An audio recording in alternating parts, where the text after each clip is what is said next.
aquí y pues el tema de hoy va a ser todas las ventajas de la lactancia. Un poquito vamos a retomar lo que ya habíamos visto en clases anteriores, pero lo vamos a detallar un poco más. Entonces, permíteme nada más en lo que pongo la presentación.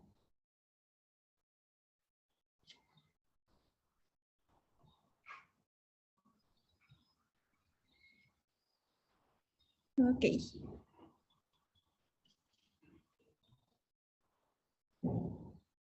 Igual, si se pierde la conexión por eso de las lluvias, me avisan y repito lo que haya dicho.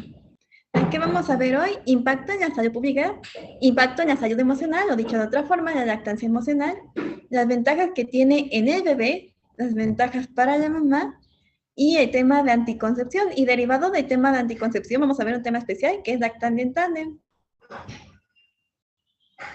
Vamos a empezar. Impacto en la salud pública. Y esto tiene que ver un poco con cosas que ya habíamos dicho en la primera clase.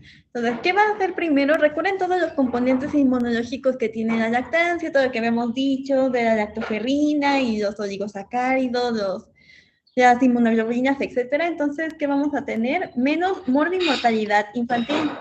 Reduce tanto las enfermedades como la mortalidad derivada de estas. ¿Qué otra cosa vamos a tener? Menos incidencia de enfermedades mentales. Ahorita vamos a ver por qué es esto. Pero tanto en los padres por el tema de la depresión postparto, como en los hijos por todo el desarrollo emocional que van teniendo derivado de la lactancia, tanto a corto como a largo plazo vamos a tener una reducción en incidencia de trastornos mentales. Y en general, luego recuerden que para las fórmulas pues se usan muchísimos recursos, usamos mano de obra, fábricas, lo de embotellamiento, todo el etiquetado, mercadotecnia, esterilizar, todo eso va a conllevar tanto recursos humanos como recursos materiales. Entonces, una lactancia materna que nos está ahorrando todo eso va a disminuir los costos en salud pública. Además, estamos reduciendo los costos derivados, de nuevo, por la mortalidad tanto de enfermedades mentales como biológicas. Y en esta reducción de costos, pues estamos viendo tanto en camas hospitalarias, ingreso a unidades de cuidados intensivos, recursos humanos, trabajo social, médicos, y por supuesto, y tiempo de los papás. El tiempo tanto por estar en estas instituciones como el estar preparando pues la leche, el tiempo que se gasta en preparar las fórmulas, entre otros. Como solo estamos usando el vínculo madre-hijo, pues vamos a tener consumo de menos contaminación post fórmula. Y además, pues como vamos a tener unos hijos más sanos, no va a tener que la mamá estar en el hospital cuidando, no va a tener menos enfermedades. Entonces, también vamos a disminuir el ausentismo laboral. Entonces, y esta disminución del ausentismo laboral pues también nos está contribuyendo a un ahorro de dinero, a más producción de dinero. Entonces, no solo son ventajas para la mamá y el hijo, sino en general toda la sociedad se estaría beneficiando por dar lactancia materna. Vamos a ver el tema de lactancia emocional. Y bueno, así como la lactancia tiene, bueno, la leche materna tiene todos los nutrientes biológicos para que el niño se desarrolle bien, también va a tener los nutrientes afectivos, por así decirlo. Es decir, todo lo que el niño necesita emocionalmente, porque al fin y al cabo somos seres humanos, estamos en una esfera biopsicosocial, pues también nos va a obtener de este vínculo que se hace por la lactancia. Entonces, se sabe que la mujer desde antes de saberse embarazada empieza a tener sueños acerca de un bebé, del embarazo. Y en este caso, si las parejas son unidas, si es una relación consentida, si están, pues básicamente los dos involucrados, el papá también puede llegar a desarrollar esos sueños.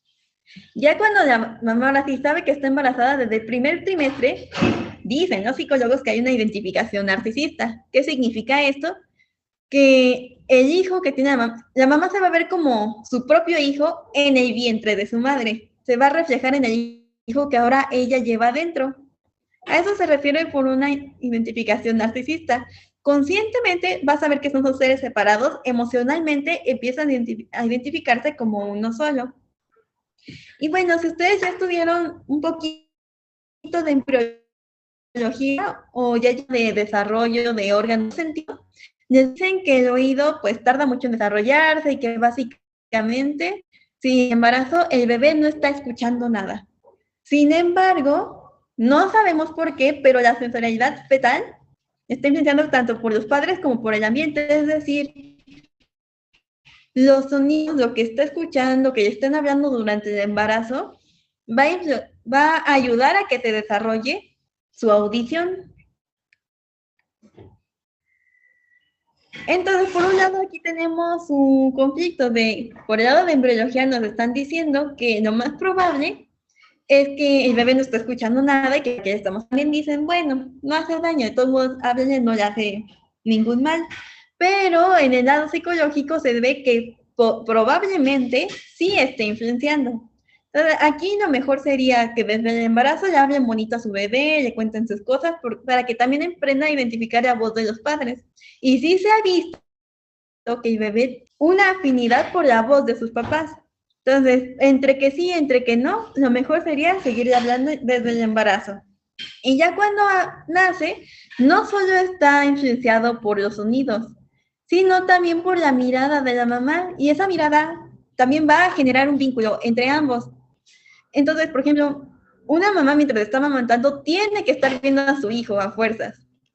Es algo que se da naturalmente, pero luego con la tecnología también es como de, ¿qué tal si amamanto a mi hijo y mientras veo Facebook o mientras mando unos correos o veo alguna otra cosa de trabajo y eso no se debería de hacer? Este es un momento especial para ambos y tienen que compartirlo. Entonces, para el bebé, lo primero que va a pasar es una simbiosis emocional, les digo. Va a identificarse como él y la mamá van a ser la misma persona, solo existen ellos dos y no existe nada externo. Y va a vivir algo que se llama omnipotencia narcisista. ¿A qué se refiere esto? Se explica un poquito mejor con estas dos subfases. La subfase 1 se da hasta el segundo mes de vida y es lo que se acaba de decir, que la madre es parte del mismo bebé, no se identifica como nada más, son ellos dos y nada más, y no existe nada más en el mundo.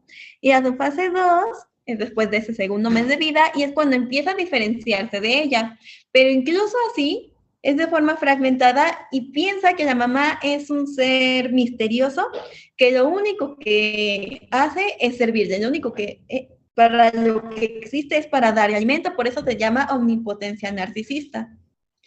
Pero bueno, esto es algo normal, es un desarrollo psicológico que es esperado en todos los bebés. Y si esto se desarrolla bien, la fase de separación individualización, que se da aproximadamente a los 9 meses, tiene menos ansiedad de separación. Por supuesto, como todos los bebés, pues separarse de alguien que ha estado con ella toda la vida, pues genera ansiedad, pero la ansiedad va a ser mucho menor.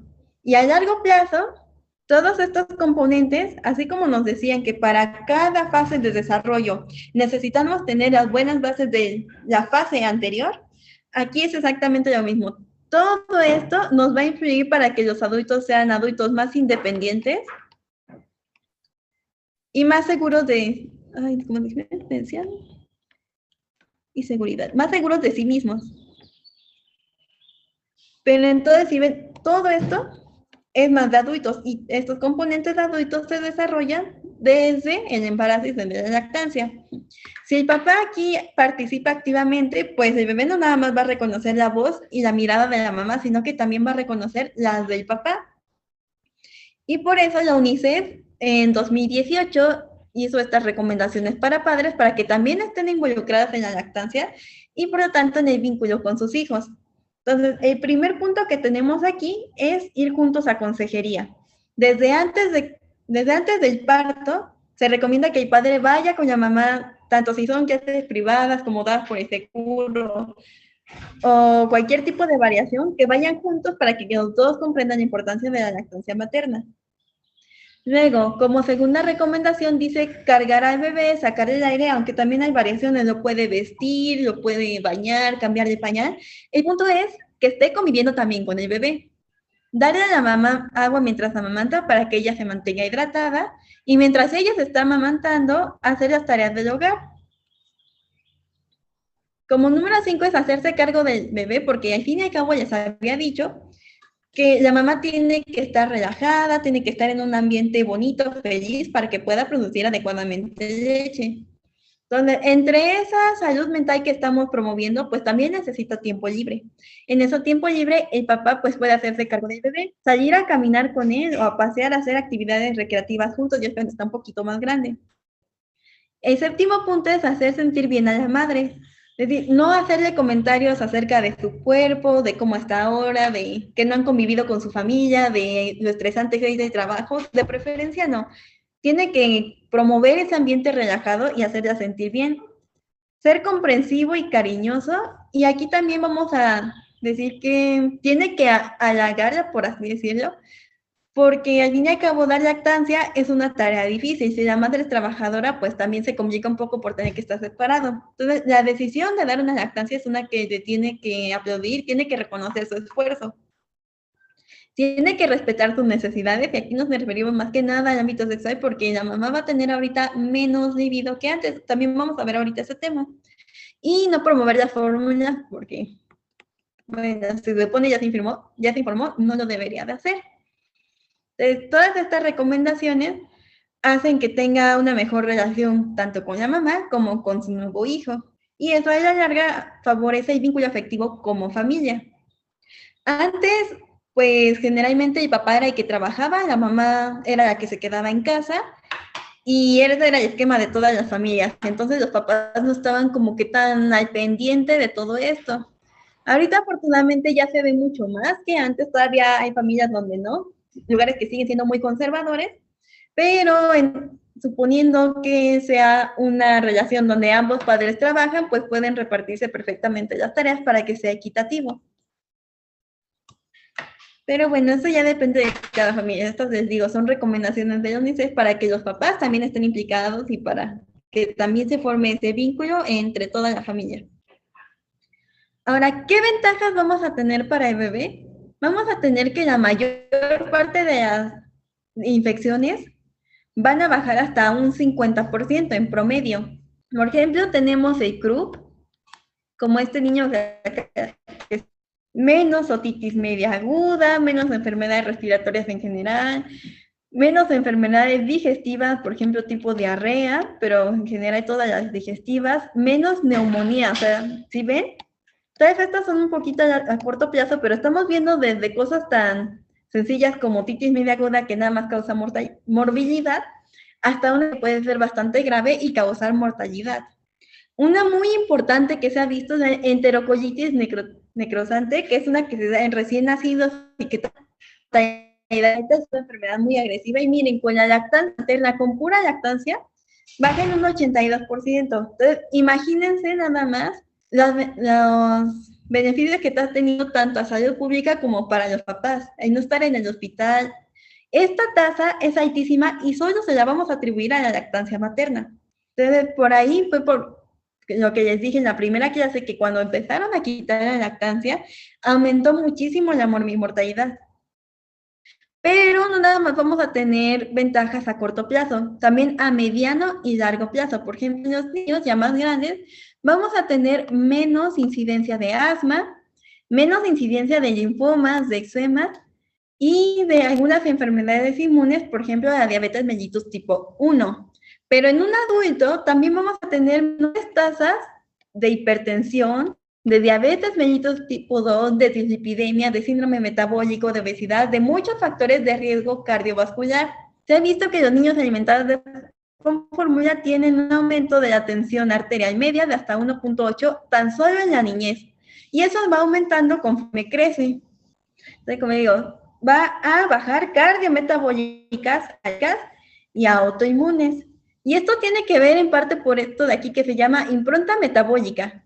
Esto quiere decir que las conductas o las fiestas que rodea el niño en un momento crítico de desarrollo van a influir en su metabolismo posteriormente.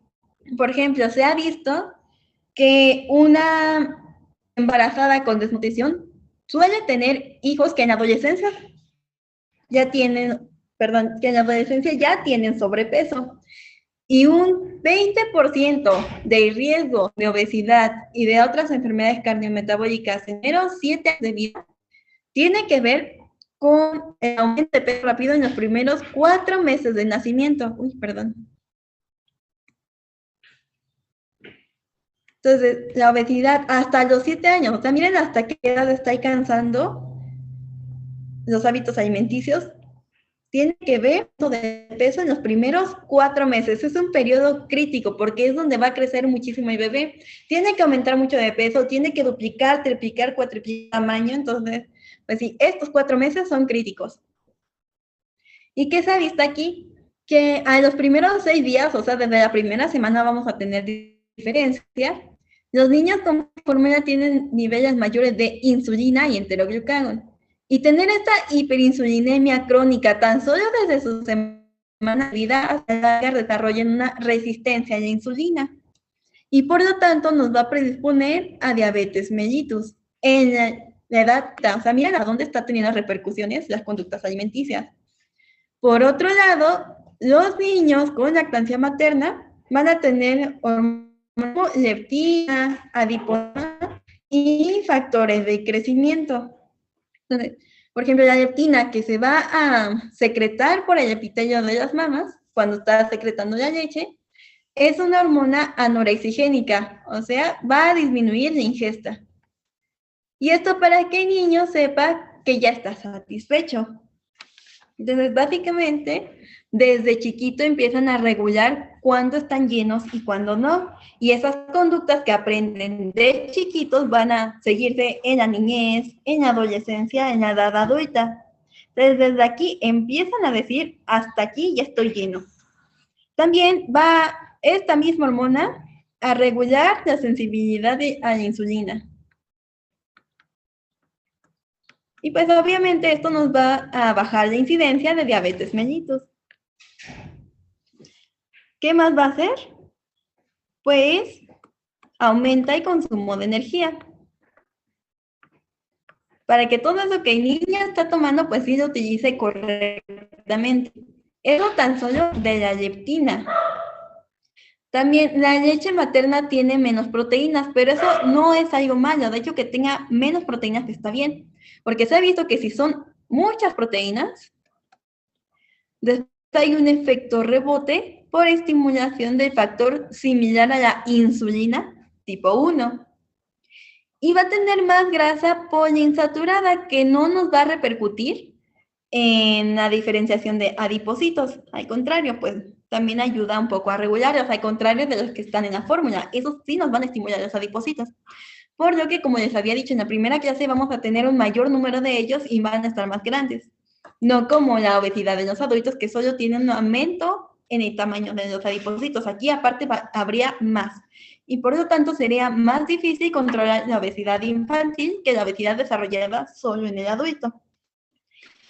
Ahora, esto de las infecciones, antes de que se me olvide, si recuerdan, es por todos los factores que estaban en la leche: la lactoferrina, los oligosacáridos, la respuesta que induce tanto reguladora como de reconocimiento a bacterias, pero también porque las hormonas, por ejemplo, este factor de crecimiento que les acabo de mencionar, van a diferenciar las barreras, que también es parte de la respuesta inmune innata. Es decir, las barreras también forman parte de la defensa de los microorganismos y se van a diferenciar gracias a los factores de crecimiento.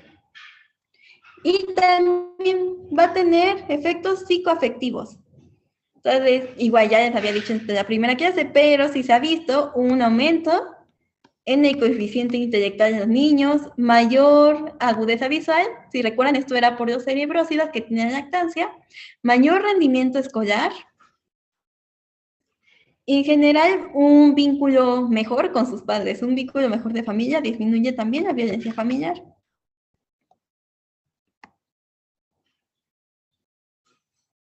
Y bueno, pues a nivel de la boca, es un diente, se supone. Al no usar chupones que deforman las fuerzas en el que está trabajando y al usar adecuadamente la lengua por los movimientos peristálticos para sacar la leche, vamos a tener un mejor desarrollo oromotor. Eso significa mejor dicción, mejor dentición, un diente otra vez, y menor cantidad de caries. Ahora, por estas infecciones y por todos los recursos que se usan, y ahorita que entendemos un poquito más, se estima que en Estados Unidos tan solo mantener la lactancia 4 meses, o sea, ni siquiera hay tiempos reglamentarios, sino 4 meses, podría reducir 3.6 billones de dólares el gasto en salud pública al año. O sea, miren cuánto dinero se está, 3.6 billones de dólares. Mientras que aquí en México se ha visto que por los ahorros de la fórmula, del personal médico, del ausentismo laboral, de todo en conjunto, alimentar a un solo niño con leche materna nos va a bajar aproximadamente 18,000 pesos el gasto por niño por año. Y ahorita si estamos viendo todo esto, pues entendemos por qué, o sea, cuántas cosas está bajando a corto plazo, a mediano y largo plazo, y también nos está ayudando pues a nivel psicoafectivo. Entonces, en resumen, pues las ventajas que tenemos son muchísimas y estamos hablando apenas con el bebé. Ahora, con la mamá, ¿qué es lo que sucede? Si recuerdan, la hormona principal para que se secrete en la leche se llama oxitocina. Y entonces cada vez que el bebé tiene una succión, hay una descarga de oxitocina para que pueda salir la leche 30 segundos después a que tenga la succión.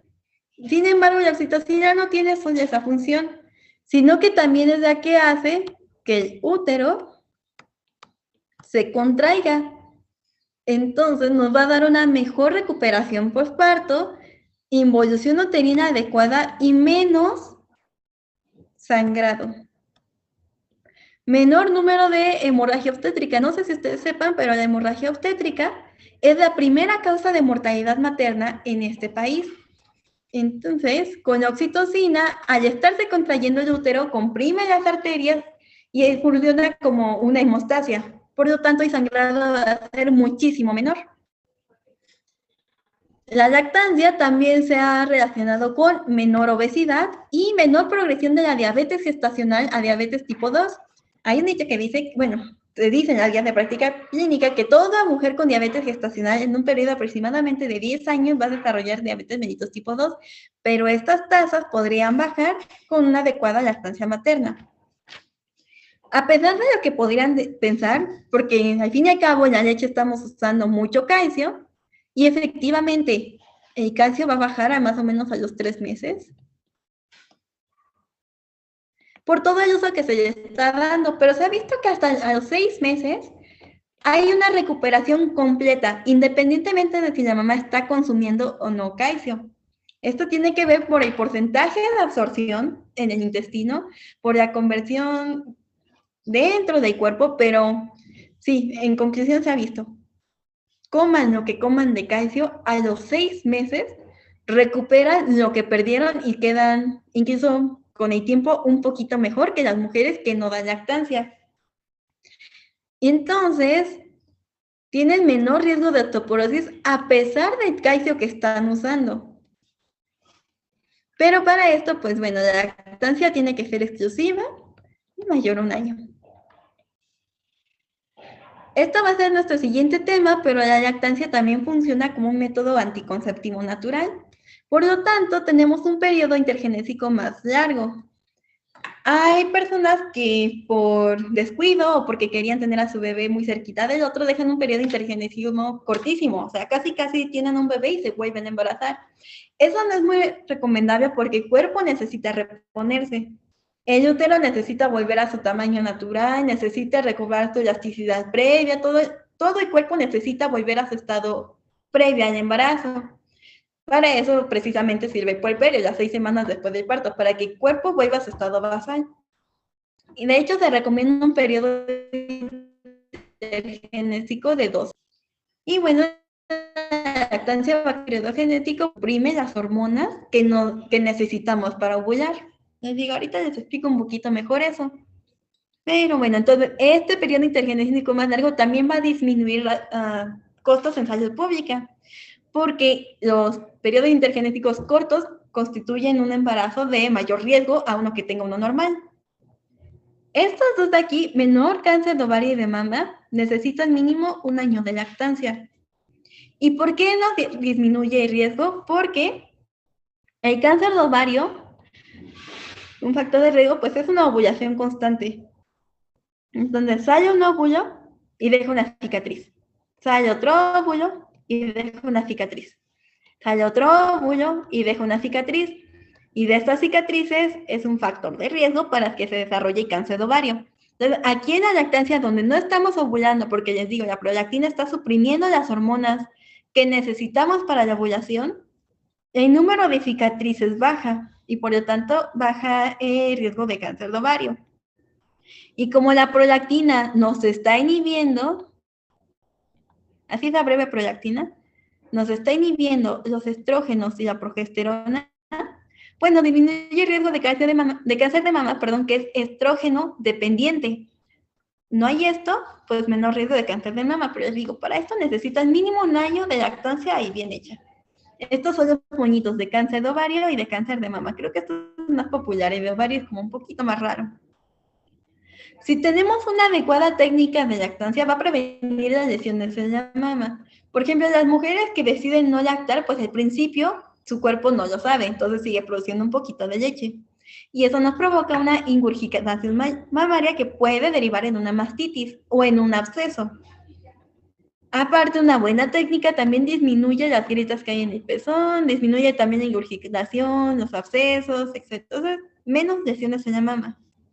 Por este vínculo que estamos teniendo entre madre e hijo, vamos a tener menor tasa de depresión postparto. Asimismo, entonces, pues bueno, en general vamos a tener ventajas tanto biológicas como... Y todo esto simplemente por dar lactancia materna. No necesita ninguna técnica especial, no necesita ningún cuidado especial. Con darla es suficiente. Y bueno, así vamos al método de amenorrea y lactancia. Vamos a empezar un tema que es anticoncepción. Anticoncepción por la lactancia y anticoncepción en la lactancia. Todo de aquí se puede encontrar abreviado como MAL, métodos de amenorrea y lactancia. Los dos son los mismos, significan exactamente lo mismo. Entonces les había dicho, esto es un poquito de la primera clase, pero la ovulación, el ciclo ovárico, el ciclo endometrial y el ciclo menstrual, que están muy relacionados, están regulados por estas dos hormonas.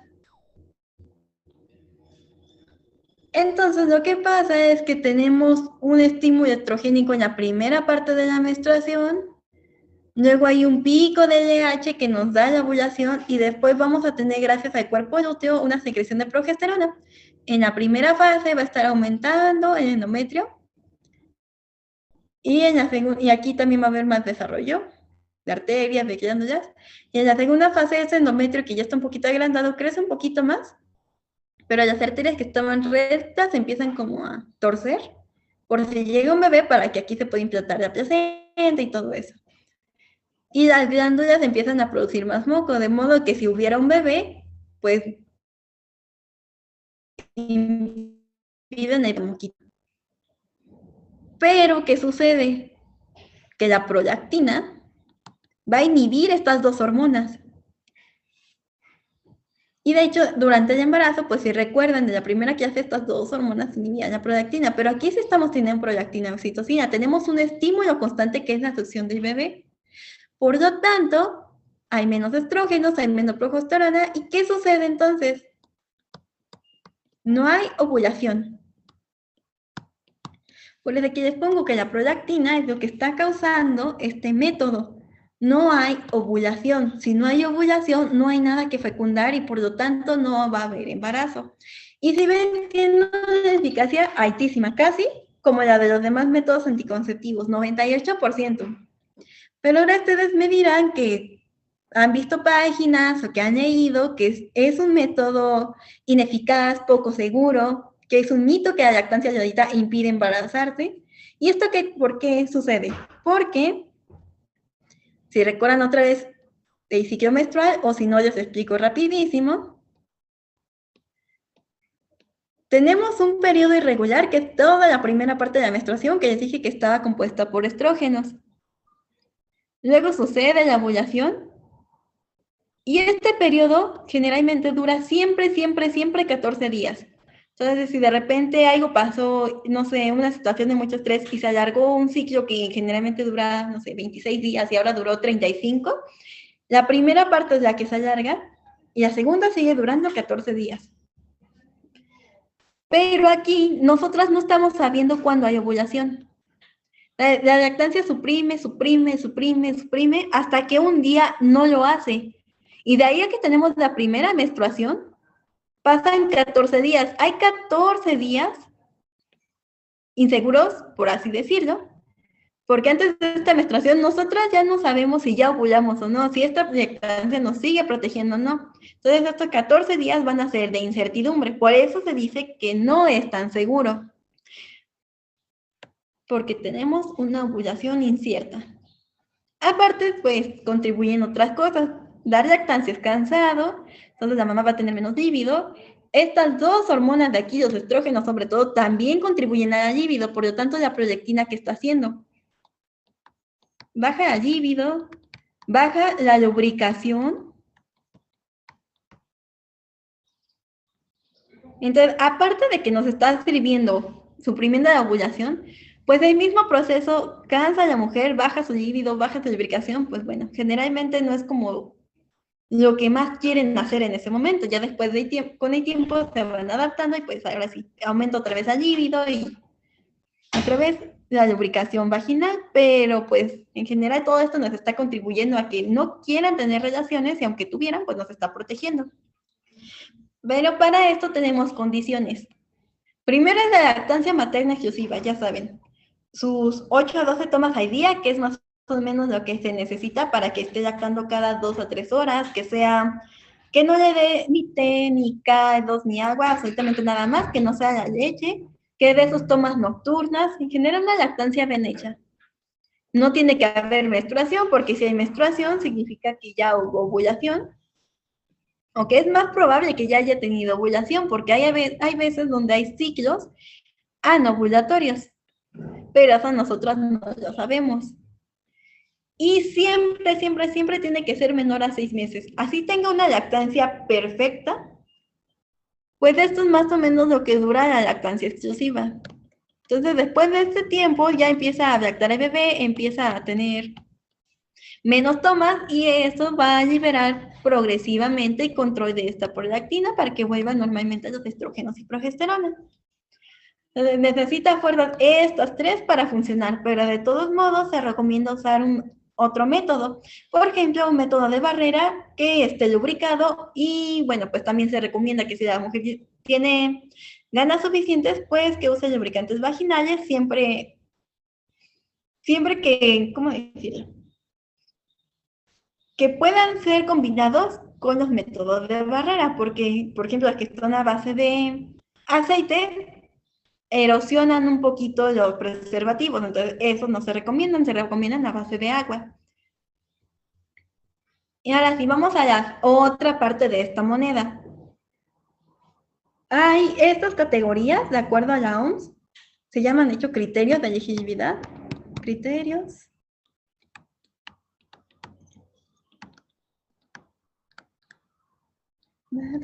Estos criterios nos dicen cuando una mujer puede o no usar un método anticonceptivo. Por ejemplo, si una mujer tiene antecedente de tabaquismo intenso y trombosis, no puede usar anticonceptivos hormonales combinados que tienen estrógeno y progesterona porque aumentan el riesgo cardiovascular. Si una mujer tiene enfermedad pélvica inflamatoria o alguna enfermedad vaginal, no puede usar un DIU porque está aumentando el riesgo de que esa infección se propague. Entonces nos está diciendo si se puede o no usar un método anticonceptivo en una mujer. Entonces, MEC 1 es sin restricción, pueden usarlos libremente. MEC 2 es que las ventajas superan los riesgos. MEC 3, que los riesgos superan las ventajas. Y 4, que está contraindicadísimo. Se genera, y si tenemos un MEC 1 o MEC 2, de aquí para arriba, podemos dar un método anticonceptivo y de aquí pues se recomienda dar otro. ¿Y por qué estamos viendo esto? Porque tiene un apartado especial para los eventos, bueno, la anticoncepción post evento obstétrico, de otra forma, APO, que es aquella que se da justamente después de un embarazo, después de un aborto, después de algún evento obstétrico, como dice su nombre. Entonces vamos a ver aquí que es la lactancia materna, que lo divide en menos de 6 semanas postparto, o sea, un puerperio. Recuerden que el puerperio dura pues 6 semanas o 42 días. De 6 semanas o a 6 meses, que es lo que dura la lactancia materna exclusiva, y mayor de 6 meses postparto. Ahora vean esta parte de aquí. Tanto a menos de 6 semanas como en la segunda de 6 semanas a 6 meses, estos métodos anticonceptivos van a estar contraindicados y van a decir qué significan estas siglas. Todos estos son hormonales combinados, es decir, que usan tanto estrógenos como progesterona. Por ejemplo, AOC es anticonceptivo oral combinado. Este es el anillo vaginal combinado, el implante. Bueno, generalmente estos son los inyectados. ¿Qué está diciendo esto? Que todos estos usan tanto estrógeno como progesterona. Y que esté usando estrógenos y progesterona lo que va a hacer es que haya menos lactancia, porque recuerden que si hay estrógeno no hay prolactina, si hay prolactina no hay estrógenos y progesterona. Como inhiben la lactancia, se prefiere no usarlos por todo lo que hemos dicho de morbilidad y mortalidad. Pero ya después de 6 meses postparto se convierten a un MEC 2. Los anticonceptivos orales de progesterona sola, que es lo que significa esta sigla de acá, se pueden dar menos de 6, pero es categoría 2. Y en el resto de categorías es 1, o sea, se pueden dar sin ningún problema. El acetato de medroxiprogesterona. Bueno, y estos dos, que también son solo progesterona inyectada, menos de 3 semanas, pero menos de 6 semanas son categoría 3, en parte por los efectos que causan a nivel óseo,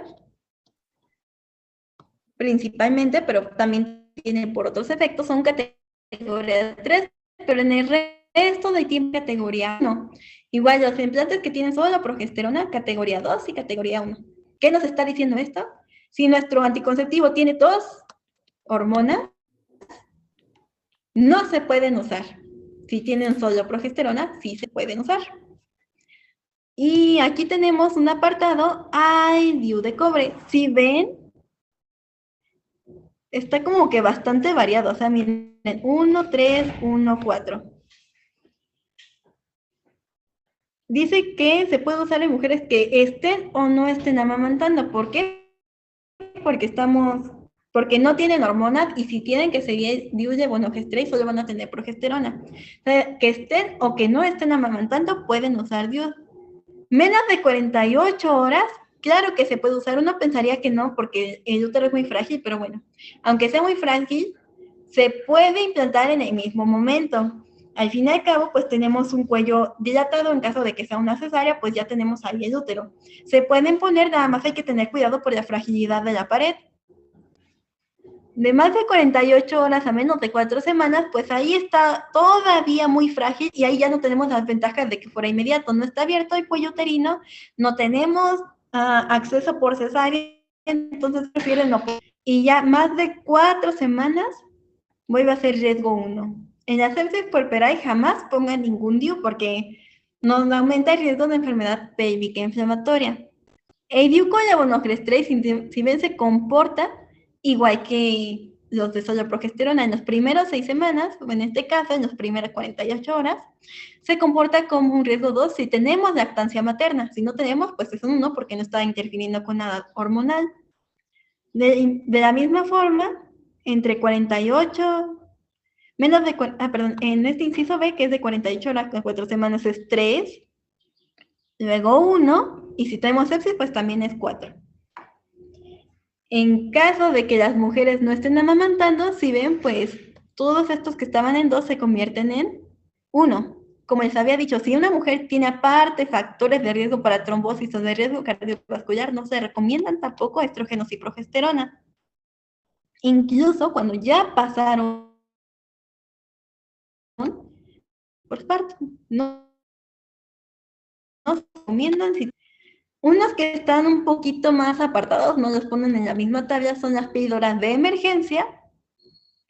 Y si solamente tienen progesterona, son categoría 1. Que sean categoría 1 no significa que se puedan usar indiscriminadamente, solamente que no nos va a afectar la lactancia. Pero igual, se recomienda usarlas con precaución porque al fin y al cabo son píldoras de emergencia, no es un anticonceptivo recomendado para uso diario. Y el anillo liberador de progesterona es categoría 1, lactancia materna y con más de 4 semanas posparto. Entonces, también se pueden usar estos dos métodos de aquí. Y bueno, ¿cuál es el resumen de esto?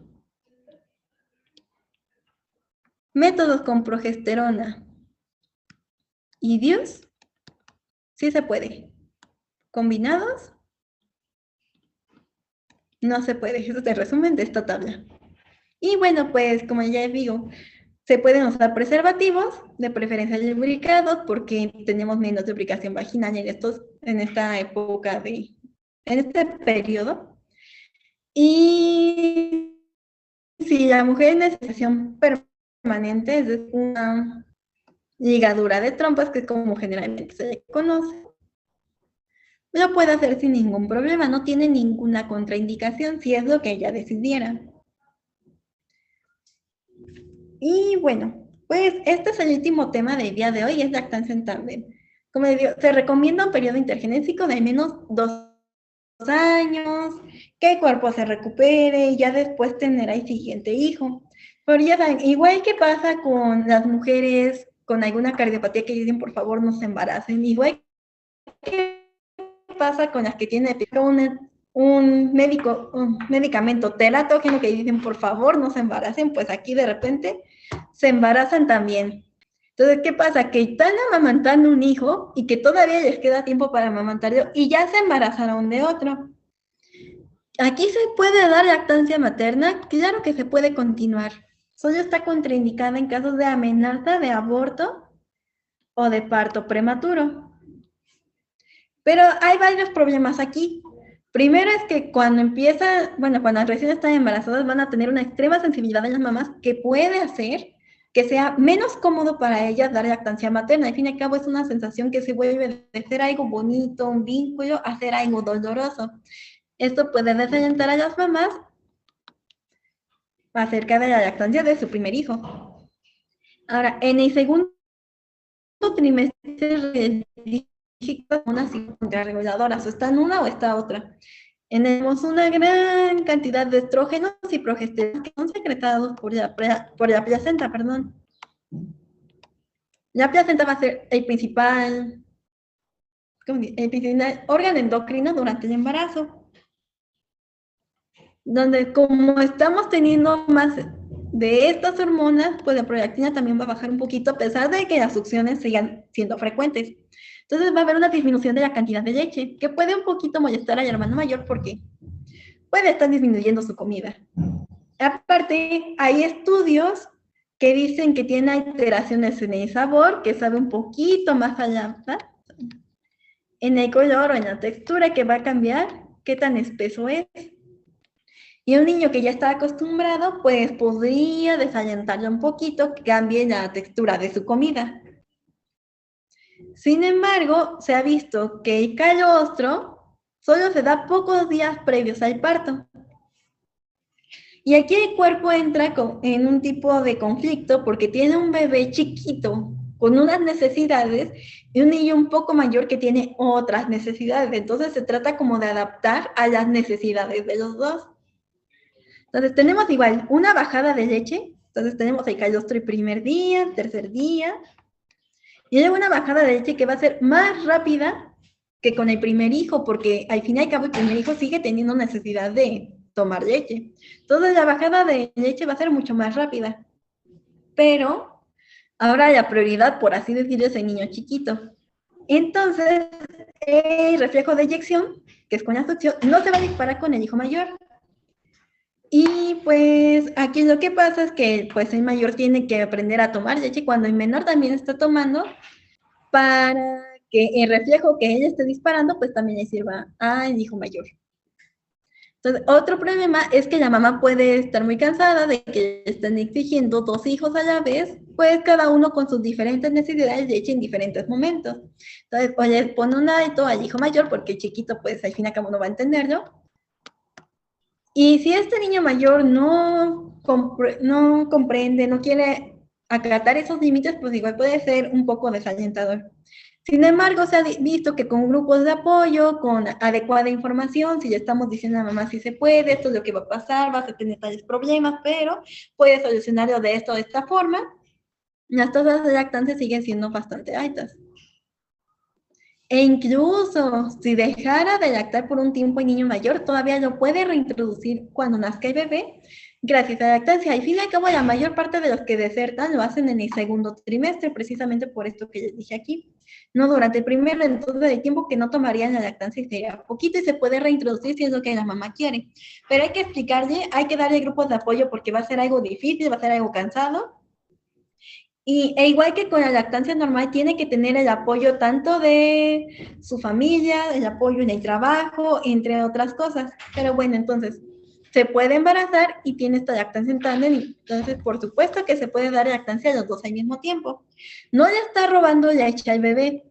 El bebé no le está robando leche a su hermano. Y de hecho se ha visto en algunos estudios, todavía con muy poquita número, una N muy pequeña, y con evidencia empírica, que fortalece incluso el lazo entre hermanos estar tomando leche al mismo tiempo. Aquí les comparto por último esta tira que me gusta mucho, donde llega la suegra diciendo, pero todavía le das, y llega el otro, sí, y a Pablito también. Esto es una lactancia en tándem, y sí es posible, pero como muchos profesionales pues a veces no saben que existen, podrían desalentar a la mamá acerca del tema. Y se supone somos profesionales de la salud, tenemos que alentarle, tenemos que decirle que es posible. Y bueno, pues esta clase de hoy, a pesar de que fueron muchos temas, pues estuvo un poquito más cortita que las veces pasadas. Terminamos un poquito antes. Entonces, no sé si tengan preguntas del tema o experiencias que quieran compartir.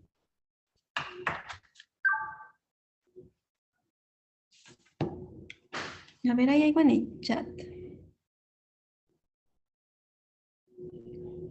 ¿Cómo reconoce el cuerpo que es el hijo menor y que succiona y cuándo es el mayor? Ahí todavía no sabrías decirte la respuesta, no hay estudios bien sobre el tema. Como es un tema un poco tabú, ay, creo que ni me veo por la luz, perdónenme. Como es un tema un poco tabú, pues la verdad es que los estudios están todavía un poquito limitados, entonces no sabemos bien qué es lo que condiciona que sí reconozca un bebé y al otro no. Todavía no se sabe. Fisiológicamente hablando, porque hay menor obesidad y progresión a diabetes mellitus tipo 2. Si te refieres al hijo es por la mayor, pues, ¿cómo se dice? Todas las hormonas, que es por la mamá. Ok, pues el uso también, todas las hormonas que está secretando la mamá, la manera en que se están aprovechando todas sus reservas de grasa, sus reservas de calcio, todo lo está usando para una adecuada lactancia, pero también el usarla para esta lactancia hace que esas mismas hormonas regulen cómo le está usando su cuerpo. Entonces, por eso es por lo que también las mamás tienen menor progresión de diabetes a diabetes mellitus y a obesidad. En la lactancia materna exclusiva no hay menstruación. No, generalmente está que es lo que se pone como límite para el método. Pero así como hay prolactina y la prolactina está inhibiendo al estrógeno y a la progesterona, no tiene las hormonas necesarias para que se desarrolle el folículo y luego para que este ya madure y suelte el ovocito.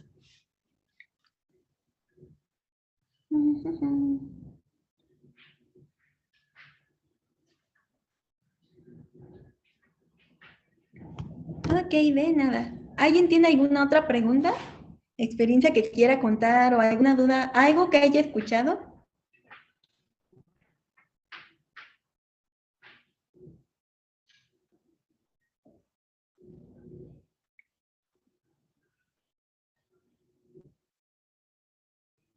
Bueno, aquí ya quedó todo claro. Uso de anticonceptivos, como sirven, las ventajas, todo clarísimo, seguros.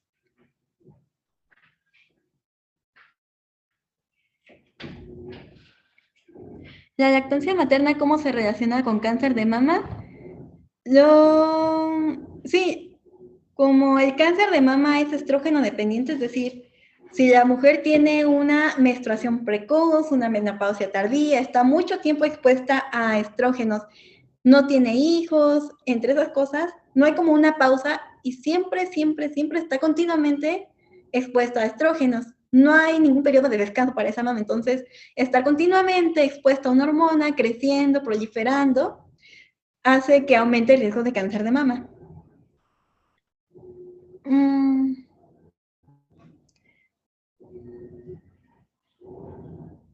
el tiempo recomendable para volver a embarazarse es al menos 2 años. Se recomienda un periodo intergenésico de 2 años.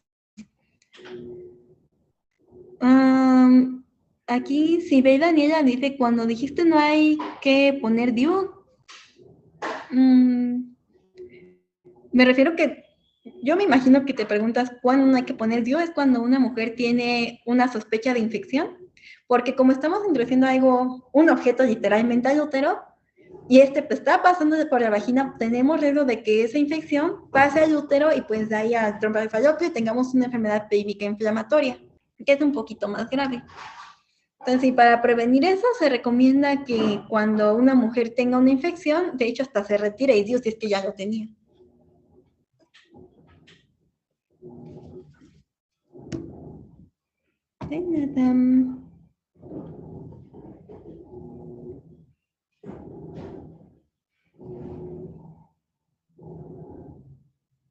Esperen, chicos, es que están escribiendo una pregunta.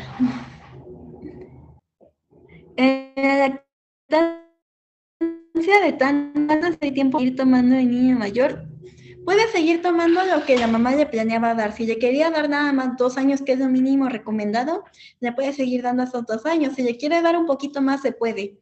Ahí ya depende más de la mamá, porque también al fin y al cabo es un trabajo cansado. Y si son dos, todavía peor. Entonces, si ella en algún momento pues ya está ahí, pues ya depende de cada una, pero le puede seguir dando el tiempo que quiera. No va con el tema, pero veremos qué tipo de alimentos se pueden consumir antes y durante la lactancia. Bueno, si quieren eso se los doy de una vez porque no es como un tema en específico, pero una mujer puede consumir básicamente cualquier alimento en la lactancia. Se ha visto que hay algunos que, por ejemplo, en personas susceptibles nos pueden aumentar el riesgo de alergias, por ejemplo, la leche de vaca. Les había dicho que la leche de vaca tiene una globulina que es diferente a la lactancia materna y que en personas susceptibles, no en todas las personas, nos puede predisponer a la alergia a la proteína de leche de vaca. Es un nombre larguísimo, pero bueno. Sí, en esos casos se recomienda menos de 500 mililitros de leche al día. Si no tiene eso, pues no tiene antecedentes de atopia en su familia, pues como que no hay ningún problema.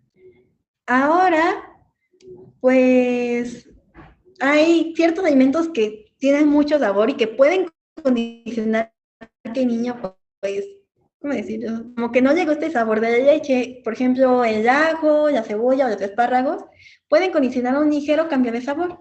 Si al niño no le afecta, pues puede seguirlo consumiendo sin problema, pero sí, pues sería con alimentos, pero eso depende más de gustos del niño para que siga tomando leche más que una contraindicación.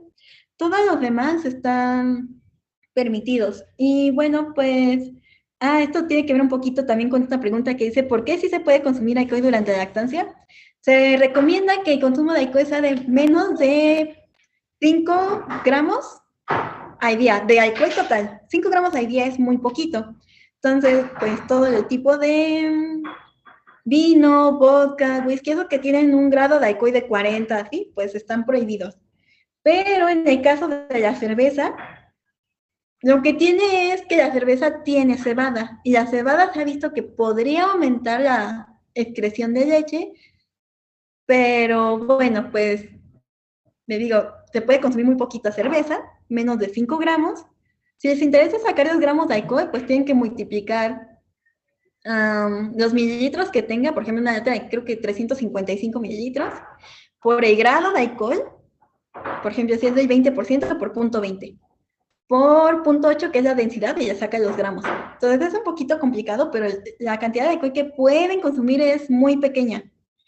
Y aparte se recomienda mejor la cerveza sin alcohol, que tiene la cebada, pero no tiene el alcohol, para que no le haga daño al bebé.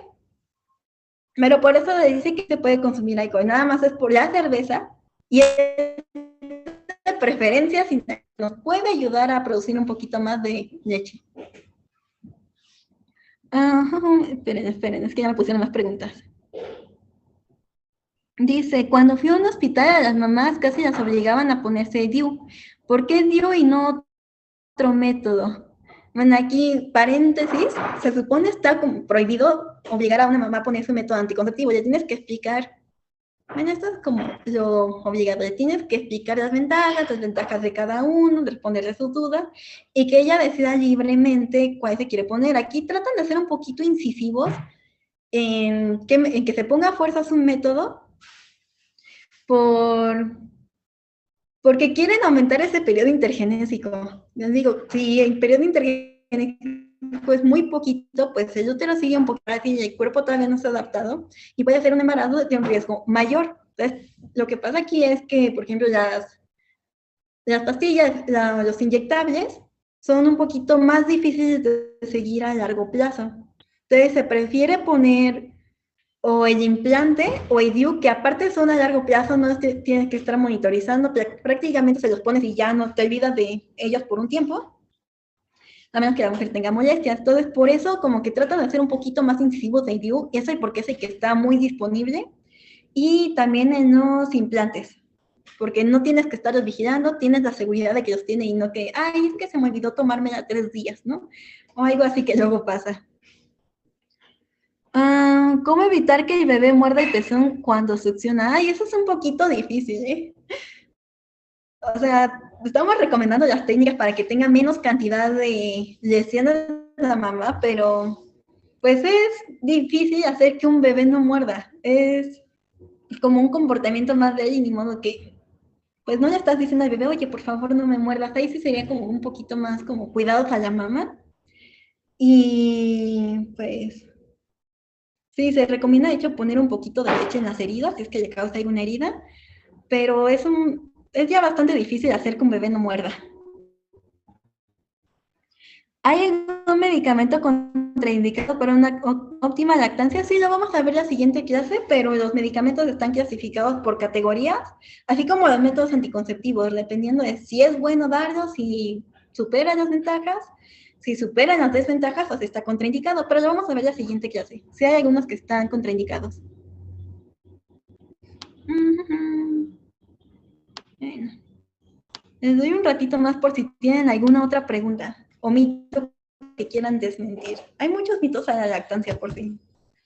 No lo sabían. Igual podríamos como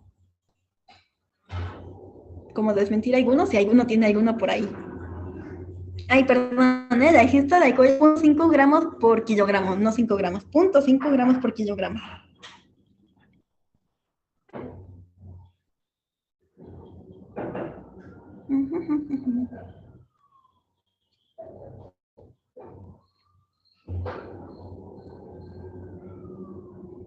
Ok.